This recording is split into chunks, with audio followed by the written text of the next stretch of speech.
But welcome back from the break for this mid-morning session of the ACSI annual conference here in sunny Sydney. And for those of you who were caught in the fog earlier, I might just simply repeat that I'm Gerard Noonan, I'm the President of ACSI. And also, we're very pleased that for the first time, ACSI has organised this conference to be in Sydney, and there's been a terrific roll-up. So it's good to see you all here. In this next short session leading into the Directors' Exchange, I want to do three things. Firstly, to give you all a very quick Cook's tour of the sort of things ACSI has undertaken on behalf of its 31 Australian and 6 international members over the past year. I want to, at the end of this, introduce our new Chief Executive Officer, and I also just want to raise some questions with this audience about a complicated matter that might challenge our preconceptions about how far we, as fiduciaries, are prepared to seek change from our corporate citizens in ways which would materially improve the financial underpinning of the society in which we live. But I'll come back to that in a few minutes. So for 2014 and 15, throughout the past year, ACSI staff has focused on our organisation's two core and very practical roles. The first is undertaking research and company engagement at the highest possible level, typically chairs of companies listed in the ASX 200. The second is advocacy over market-related issues which might, or do, affect our members' interests as active investors. Now, as I noted at the outset, we're very thankful for the continued support of you, the active representatives of important funds, people who understand what it means to be long-term asset owners. We now do this on behalf of institutions in Australia and across the globe, which represent, in combined monies, over $1.6 trillion in investments. Our 31 member superannuation funds in Australia account for a little under $0.5 trillion of that total funds under management. Collectively, we own approximately 10% of the average ASX 200 company. ACSI's executive staff has met with the chairs of well over 100 of the ASX 200 listed companies over the past year. It's closer to 120. And since our last conference in May 2014, we've had a very fruitful year, highlighted by a number of successes. On CEO pay, our most recent research has captured the success of our work lobbying for changes on the termination pay of exiting chief executives of large listed companies. The idea of golden parachutes providing pay for failure has abated, with termination payments shrinking by 70% in ASX 100 companies over the past 5 years. That's an average saving of $40 million per year, and thus a material benefit to our members, or to our members' members, since the successful lobby for reforms in 2010. ACSI was the lone investor voice calling for a vote on termination payments above the 1-year salary level. Our strong support for the two strikes rule, whereby companies enduring a second adverse vote of more than 25% at their AGMs on CEO pay recommendations would face a mandatory board spill, has had, we think, a significant sobering effect on outlandish salary payments to chief executives. Companies don't necessarily like it, but it has certainly focused the minds of boards, especially considering the media coverage this issue attracts. On board gender diversity, and you've heard quite a lot about that in the previous session, our research has highlighted the fact that women now represent 30% of all new appointments to the boards of ASX 200 companies, compared with an extraordinarily low 5% in 2009. That was before ACSI and others, of course, began the campaign for more diversity in Australian boardrooms. That's new appointments, of course, which is encouraging, but the actual level of female representation on such boards is still under 20%. At the end of 2014, it was actually 19.3% of the ASX 200. Nevertheless, the representation of women has doubled over the past 5 years in the ASX 200 companies, which shows what sustained campaigning can achieve. And recognising the need for further improvement, ACSI announced in February a goal of 30% female representation on ASX 200 boards by the end of 2017. And picking up on the themes Helena discussed earlier, ACSI has set this issue as a priority engagement theme in 2015, particularly for the 36 ASX 200 companies who currently have no female representation at all. Actually, this has had a salutary spin-off impact on our own sector, the boards of not-for-profit industry and government superannuation funds, with much greater attention paid to better gender diversity across our own sector. It's far from perfect, but the situation is certainly improving. Alongside these governance factors, accountability of boards and executive pay, ACSI's engagement program for 2015 will also feature carbon asset risk within diversified mining and energy companies, obviously a major issue for our funds, and also labour and human rights risk in the supply chains of consumer discretionary stocks. Just last night on Four Corners was a truly challenging program on the extent of corrupt labour hire practices in the short stay 417 visa category and evidence of widespread abuse in Australia of short stay migrant workers in the agricultural and food processing industries supplying our major supermarkets. So it's an issue that hasn't gone away. As I noted earlier, we know the value of this work from the results in 2014. ACSI held engagement meetings with 117 ASX 200 boards, usually at the chair level. Now, I'm old enough to remember the early days when ACSI was first formed in 2001, and company board chairmen, they were nearly all men, would hardly give us the time of day. These days, they are certainly more responsive, so it's far more common, and I must say a welcome change, to see chairs of major listed companies seeking ACSI's views and actually even visiting our modest ground floor offices in Spring Street in Melbourne.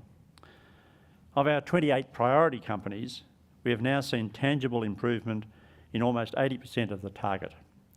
While there is still some work to do, these target companies include retailers addressing some of the supply chain management and human rights issues in Bangladesh after the disastrous fires 2 years ago in dangerous clothing factories claimed the lives of 1,200 Bangladeshi garment workers. The release of ACSI's sustainability reporting benchmark last week shows that our work engaging with companies on these issues has led to improved transparency on material ESG issues across the market. But as usual, with such advances, there are often 2 steps forward and 1 backwards. Despite the overall improvement, there is still work ahead. A third of ASX 200 companies are yet to provide information useful to investors. ACSI's work continues to focus on the quality and competence of listed boards. This is underlined by our work providing voting recommendations on over 300 company meetings, including the corporate actions which rang governance alarm bells in the past year at Westfield Retail Trust, at Woodside and at Rock Oil. The Board Confidence Index has become a valuable engagement tool and a mainstay of our research on the governance quality of Australia's largest companies. It seeks to capture and aggregate the views of investment managers on a confidential basis on their views of the composition and competence of the boards of companies in which they choose to invest or disinvest. And I'd like at this stage to thank Ownership Matters for their role in this important project of ACSI's. Most importantly, we know the project is changing the conversation across the market and having a positive impact on behaviours in the boardroom. On a separate note, ACSI has spent considerable time and energy getting its own house in order and now has new and improved representative governing structures, a 25-member council and a 9-person board elected from the larger and smaller fund members, with a more appropriate organisational structure underpinning this as well. Although, to pick up the theme of the earlier diversity question, we do have an issue across the governance structure of our own organisation that we have too few trustees involved. And I see a number of trustees and chairs of our member organisations here today, and I'm very pleased to see that. In fact, I think probably a record number who've attended. But I would urge trustees in this space to step up to the plate. The representation of trustees as opposed to people who work within the organisation is, it seems to me, too limited. I'm the only, for instance, trustee director on the board of 9, which seems to me to be not quite the right balance. Looking forward, we have a number of challenges that lie ahead. In addition to our existing longitudinal studies of board gender diversity and executive pay and the Board Confidence Index, and of course the detailed analysis made available for each voting season on a company-by-company basis on outstanding issues facing each of the ASX 200 companies, actually will produce research on one of the major themes we've already discussed today, the management of mental health in major companies, and also the issue of director liability, which will be discussed this afternoon. On the advocacy front, a number of issues will remain on the radar, including gender diversity, climate change, of course, the integrity of our proxy voting system, and the use of reverse mergers. Before I welcome to the podium our new Chief Executive, I'd like briefly to look at an issue that has long been blinking away, just off the radar, but which has very recently come fair square in the middle of corporate discussions in Australia. That is the issue of tax and the way tax liability is treated and managed, and the amount of tax paid by the corporations in which our members invest. I think many Australians were astonished, shocked, even scandalised by the responses given in recent weeks by major corporations to an Australian Senate committee looking into corporate tax avoidance and the degree to which tax shifting was common, especially to foreign entities associated with Australian-based companies. I recall that on the first day of the hearings, representatives of 3 major multinationals, Apple, Microsoft and Google, were appearing before the Senate with, it seemed to me, barely disguised disdain for the attempts of the senators, our own representatives, to find out what they were up to. But as one person said to me that evening after those sessions, at least we, meaning ACSI members, needn't really worry about such corporate behaviour, as we were not necessarily invested in such companies directly, or if we were, we represented such a tiny proportion for it not to matter. The next day, of course, 2 very large mining companies, BHP Billiton and Rio, revealed to the Senate their approach to tax and were grilled over the amount they paid in this country rather than having their revenues siphoned through Singapore and paying substantially less tax than they would have if they had paid corporate tax at the full rate in Australia. Now, why should this matter to fiduciaries of super funds? Companies paying their fair share of tax is surely a matter for the Australian Tax Office and the government. And if companies seek to legally minimise their tax liabilities, what's the problem, so long as it's legal? The problem is that companies do not operate in isolation of the society in which they operate. We expect roads, schools, railway services, foreign embassies, hospitals, airports and so on, the physical and social infrastructure, to be funded through taxes. If one group is seeking to minimise taxes through a scheme devised simply to avoid paying tax or to minimise it, the impact will fall on somewhere or someone else in society. So do we have a voice in this? One argument is that if it's legal, then it's okay. So it's up to the government to decide. This, as the current Federal Treasurer has discovered, has proven difficult with capital mobility and the actions of the best and brightest in the international accountancy profession, meaning he is being exhorted to wait for the OECD to get its international ducks in line.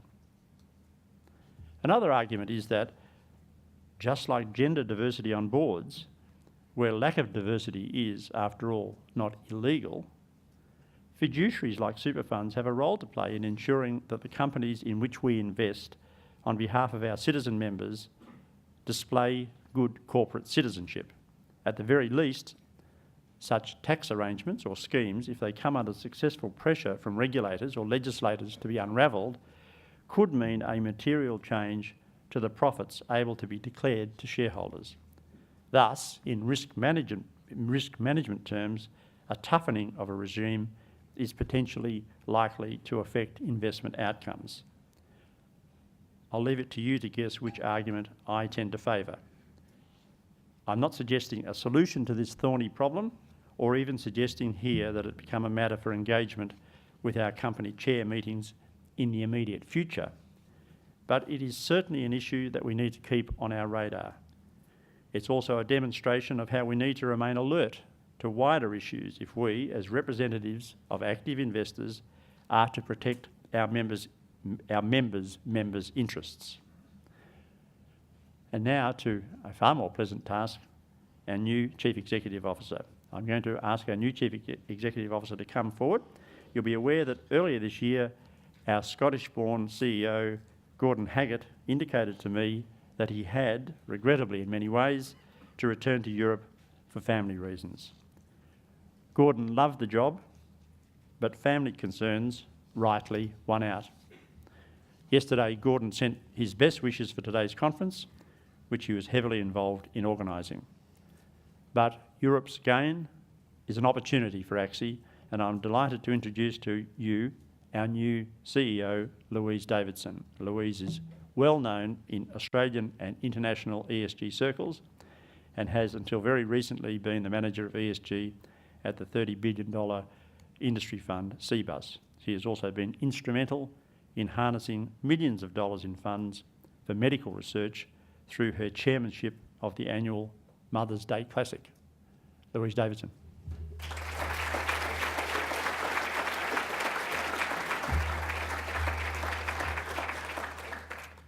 Thank you, Gerard, and good morning, everyone. It's a great pleasure to be here today, but I have to say that it's only 1 week and 1 day into the job.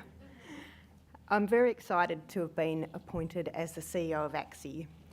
In my view, ACSI is an organisation that does excellent work in engaging with the listed companies in which our members invest, and in conducting research to support the work that our members do on ESG, and also in the space of advocacy for a stronger financial system to meet the needs of long-term investors. But I think as the pool of money held by superannuation funds on behalf of their members increases, so too will the scrutiny and expectation on those superannuation funds to be good stewards of capital. I think we are only at the beginning of this process, and those of you who have been the recipients of campaigns, member activist campaigns on fossil fuel divestment this year, will be starting to think probably about what the future might hold in that respect. ACSI, on behalf of our members, therefore, needs to be a strong voice on environmental, social and governance issues, and to continue to build the capability to support the changing needs of our members. The conference today has got a fantastic lineup of topics and speakers, and this is a credit to our outgoing CEO, Gordon Haggett, and to the rest of the ACSI team. In particular, on topic for today, I was really pleased to see the gender diversity represented on the speaker list. I think there were 11 women and 12 men, which ought not to be comment-worthy, but sadly, it's still a rarity to see such a close division. I know that the sessions today will generate lots of discussion and debate, and I also hope that coming out of today will be the genesis of ideas for new work that our members and others will take back to their organisations. Certainly, the speakers here today will prompt further consideration at ACSI on a number of fronts. We'll be thinking about what further steps we can take to help make the agenda of the 30% Club a reality. As you know, that's been a long-held engagement topic for ACSI, but I think it's really starting to gain momentum now, and it's exciting to be a part of that. We'll be continuing with our research projects on mental health in the workplace and on director liability, and I'm sure that there are going to be engagement opportunities flowing out of those. And we'll be continuing to work with our members to support them in responding to the challenges of climate change, and we'll hear from Christiana Figueres as our last session of the day today. I hope I'll have the chance to speak to many of you today, throughout the day, and if not today, over coming months.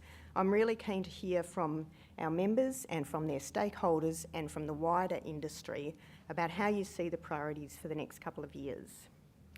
I very much look forward to working with our members, our board, our member advisory council, the great ACSI team, and indeed all of you on taking the ESG agenda forward.